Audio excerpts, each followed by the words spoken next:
चार धाम, चार युग, धर्म के चार चरण, क्या छुपा है इसमें सत्युग का रहस्य। हेलो फ्रेंड्स, जैसा कि ये कलयुग चल रहा है, घोर कलयुग है। एस्ट्रोलॉजर्स के अनुसार ये कलयुग का अंत समय चल रहा है और इसीलिए धरती लोक पर इस समय पापाचार चरम पर है। धर्म, राजनीति, मनोरंजन या व्यवसाय, कोई भी क्षेत्र कली की माया से छूटा नहीं है।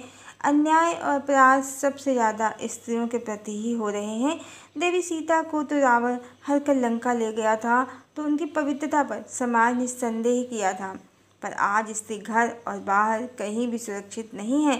एक तरफ वैज्ञानिक प्रगति हो रही है, दूसरी तरफ मनुष्यता हार रही है और इसके साथ ही प्रकृति मनुष्यों से नाराज हो गई है।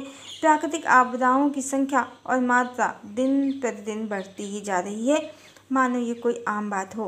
पर ये आम बात नहीं है, साधारण बात नहीं है, क्योंकि इस समय जो भी प्राकृतिक आपदाएं घटित हो रही हैं वो बड़े पैमाने पर हो रही हैं। देश और विदेश कोई भी स्थान छूट नहीं रहा है और चारों धाम भी इससे बचे नहीं हैं। बद्रीनाथ में तबाही देखी जा रही है, द्वारिका में भी। द्वारिकानाथ धाम मंदिर का ध्वज कई बार क्षतिग्रस्त हो चुका है। उड़ीसा में जगन्नाथपुरी में भी रोज अशुभ संकेत ही मिलते हैं। यहाँ उद्देश्य डराना नहीं है, बल्कि ये जताना है कि क्यों ईश्वर के धामों में अशुभ घटनाएं हो रही हैं, वहाँ मनुष्य और भी ज़्यादा असुरक्षित हो रहे हैं। क्योंकि ये चारों धाम जिन्हें आदि शंकराचार्य ने परिभाषित किया था, अब यहाँ मनुष्यों की नकारात्मक ऊर्जा के कारण इतनी नकारात्मक ऊर्जा हो गई है कि ईश्वर की कृपा रुक गई है। अब ईश्वर ने यहाँ से मुंह मोड़ लिया है।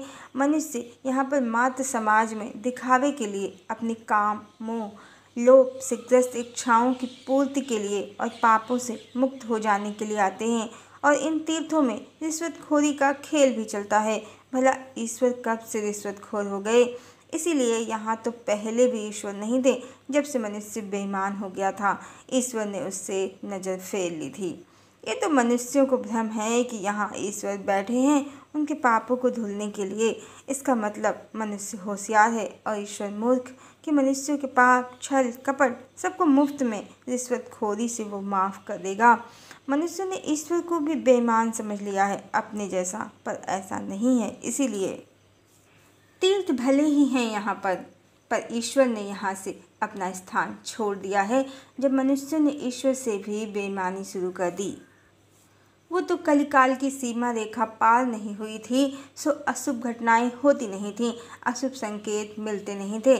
क्या आप जानते हैं कि इन चारों धामों में बद्रीनाथ धाम सतयुग का धाम माना जाता है, रामेश्वरम धाम त्रेता युग का माना जाता है, जगन्नाथपुरी धाम कलयुग का धाम माना जाता है और द्वारिकापुरी धाम द्वापर युग का धाम माना जाता है।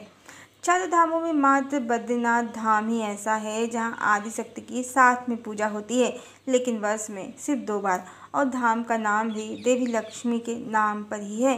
भगवान ने जब यहाँ तपस्या की थी तो उन्हें गिरती बर्फ से बचाने के लिए देवी लक्ष्मी ने बेर यानी बदरी के पेड़ का रूप धारण कर लिया था, ऐसी मान्यता है और इसीलिए बद्रीनाथ कहलाते हैं यहाँ भगवान।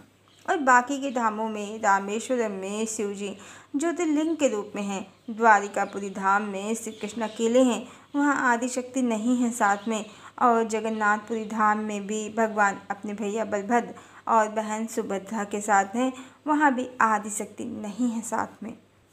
मात्र सतयुग को जो धाम दर्शाता है वहीं आदिशक्ति हैं और वही धाम आदिशक्ति देवी लक्ष्मी के नाम पर है, बद्रीनाथ। इस तरह जो कहते हैं कि कलयुग में मात्र एक चरण होगा धर्म का, तो चारों धामों में बद्रीनाथ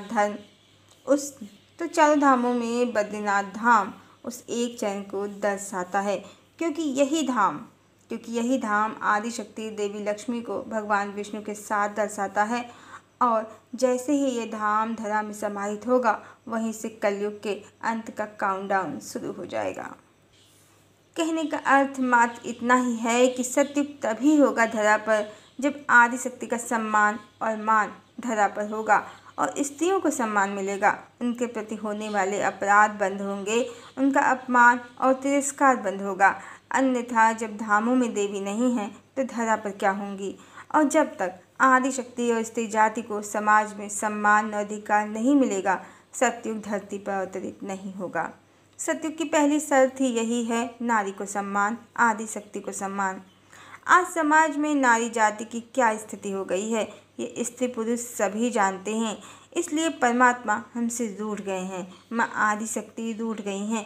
प्रकृति अपनी विनाश लीला, अपना क्रोध इसी कारण बरपा रही है। और जब ये विनाश लीला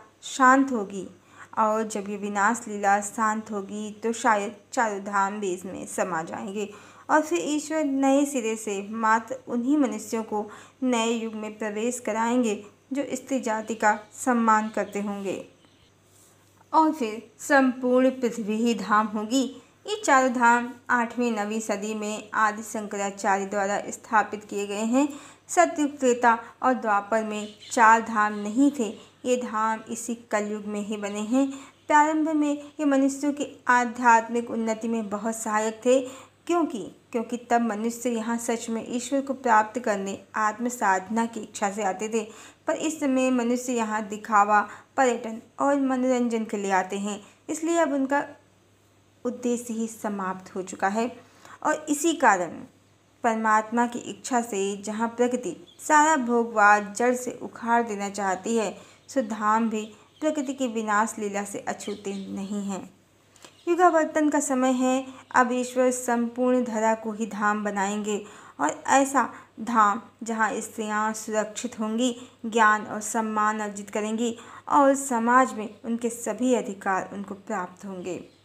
और क्या आप जानते हैं कि आज जो भगवान के अवतरण की भविष्यवाणियाँ हो रही हैं, सतयुग के आगमन और कलिकाल के नाश की बात हो रही है, तो आज से 70-75 वर्ष पूर्व ही युग ऋषि पंडित श्री राम शर्मा आचार्य जी ने बता दिया था कि 21वीं सदी उज्जवल भविष्य होगा। शीघ्र कलिकाल समाप्त होगा और सन 2043 में पूर्ण सतयुग धरा पर होगा। और उन्होंने ये भी कहा है कि 21वीं सदी नारी सदी होगी। संकेत स्पष्ट है, सतयुग का आधार ही स्त्रियों का सम्मान और अधिकार होगा। उनके कर्तव्यों की बहुत परीक्षा ले ली समाज ने, पर अब उन्हें उनका अधिकार देना ही होगा। ये परमात्मा की इच्छा है और इसी कारण गुरुदेव ने आदिशक्ति गायत्री को न सिर्फ देश बल्कि विदेशों में भी गायत्री शक्तिपीठ, प्रज्ञा शक्तिपीठ का निर्माण कर पहले से ही प्रतिष्ठित कर दिया है, क्योंकि सतयुग में आदिशक्ति का ही शासन होगा।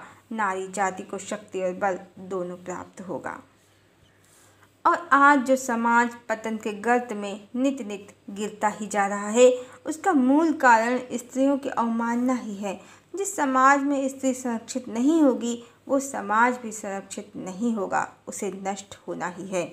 और इस समय करोड़ों स्त्रियों वाला गोलोक और उसकी टिकट लेकर जो कालनेमी समाज में घूम रहे हैं, उनका उद्देश्य भी मात्र ईश्वर की सच्चिदानंद भगवान की बहुपत्नीवादी छवि निर्माण कर स्त्री पुरुषों को धर्म के पथ से विचलित करना है।